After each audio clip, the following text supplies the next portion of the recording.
Welcome to another video of Florida's Finest Fisherman, and today we are going to be doing something a little bit different than we normally do. We are going to be going bass fishing today in a nearby little freshwater canal spot. So, some physical exercise, with the bike. It's about maybe a mile. Yeah.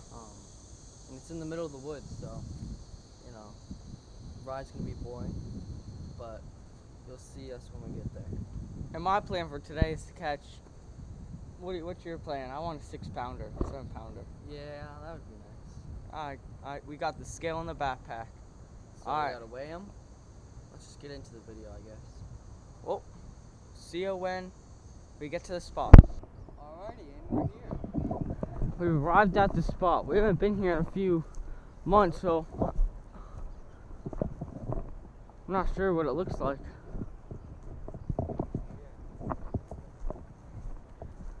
We'll check it out.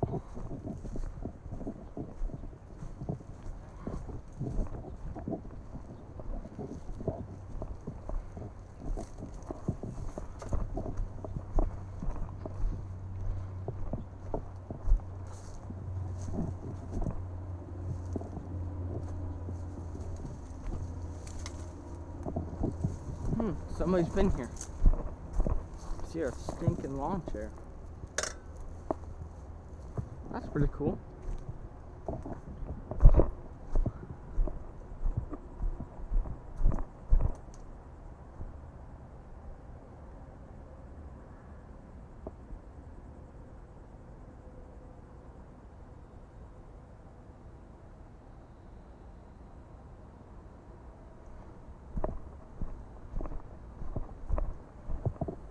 Dude needs to learn how to pick up all this trash.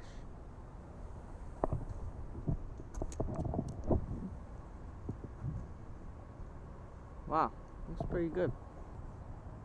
So what we are doing is we are trying to catch our bait, the bluegill, and then we use them as a live bait on the other rod.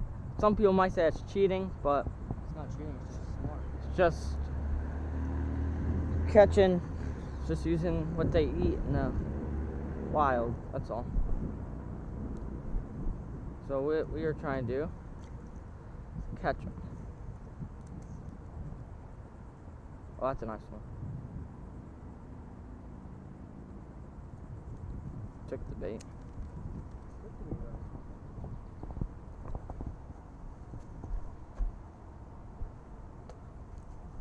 And last time we did this, we caught a nice 6-pounder over here. So let's see if we could do that again.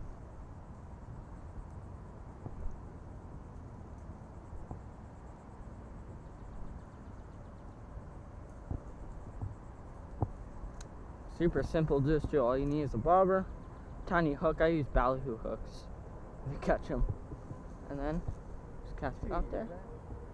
Hear that in the woods over there? Oh, got it. Whoa! Oh, I saw that.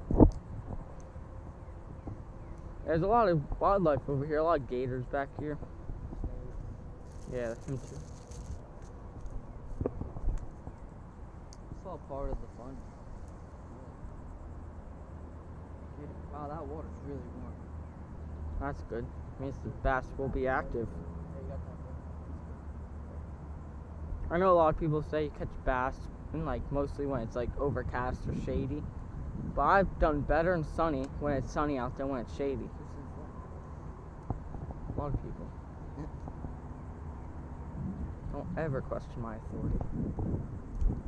Alright, so this is going to be our bait size. We caught one just seconds earlier that was that big. Way a little too small. But Yeah, that's a nice. This is a good size right here. I'll show y'all how we hook them up. You want to use my size 4 circles? No, I got hooks already. He thinks we're going shark fishing or something. Look.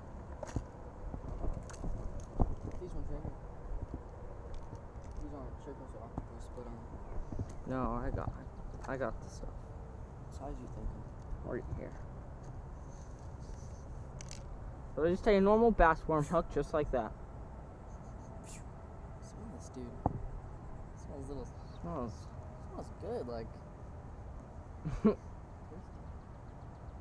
a baby's diaper. So we just do a normal uni knot like that, and you know, like. Hey, there's 2 chairs here. You can sit down while we get some fish. Yeah, right. Nothing fancy. It's not hard at all. You know? Nice. Hit these little scissors. Always leave a little bit of access on that because just in case it pulls a little bit. Tail or in the... I like to hook them right through the nose. But first I got to put my bobber on. And I always like to put a bobber. Oh, catch of the day. What are you going for, sharks, with that bobber? Alright, now I like to put the bobber about a foot or 2 above the hook so the bluegill has a little bit of swimming room.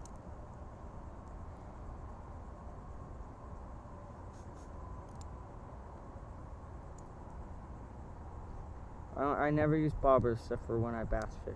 Or trout fish. Yeah, him too. Hook him to the top lip. I got it. See this guy? Just take it right there, and I like to go right through the nostril. I have company. It's a little bit difficult, but that's why I like it up there. It's nice and hard. Clean them off a little bit, get them nice and presentable. Make sure you're still alive. Yeah, okay, perfect. You want him slowly kicking so the bass. Tying up the drag a little bit. That's usually Take him. a good spot. Right here, we always like to throw it a little bit off the bank. I always like them right there, just so because they always like to swim in a little bit. And perfect. And then we just put the rod right here on this. Whoa. What? That's him. Alright, so, and then you see the bobber under because that's him. But you'll know when to fish. That bobber will start ripping. Yeah, he's just moving around now, which is good because you want him moving around. Put him in our good rod holder there. Yeah, fancy. Once that drag goes off, you know that yourself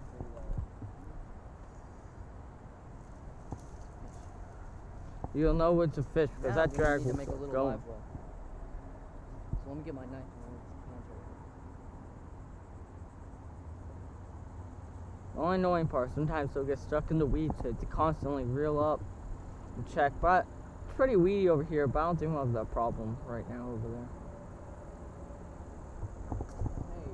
Hey. Every now and then I just take the rod, I pull up a little bit just to make sure, like this.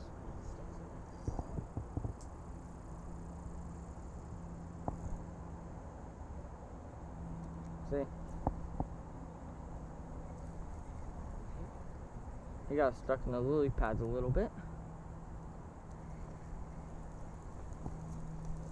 We may actually have that problem today a little bit, but who cares?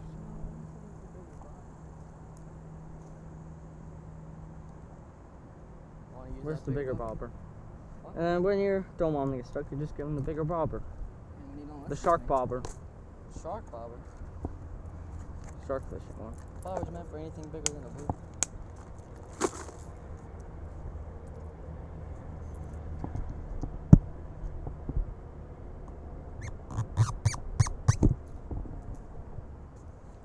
And I think I'm going to put him a little bit closer just so he doesn't have as much swim room. But you still want him to have a little bit. So like right about. Something's just splashed out there. Right about there. That's going to catch him right there. That is going to catch him. Ready?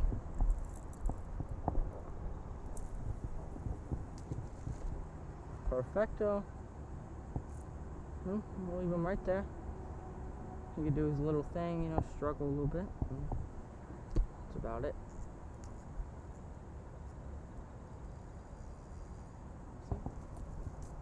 Alright.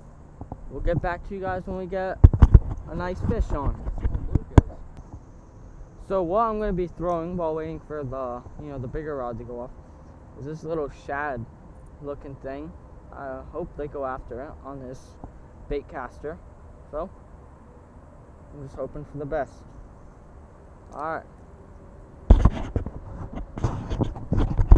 So we've been here for probably about an hour now. We had no bites, nothing's hit that bluegill, and nothing's hit the shad lure, and I've been throwing it. So I'm gonna change it out for a topwater frog because I've been seeing a good amount of bass. Also, I would see them hitting the surface. So let's go and see if we can get hooked up on one of them. And I will see you guys when we get one. So I'm gonna start throwing the topwater frog. Kind of doesn't go right across the water like it's supposed to, because of last time I hooked a bass, it ripped the weight out on it, so I put a split shot inside of it. So so it kind of doesn't swim very right anymore, but it still hooks fish. That's all that matters.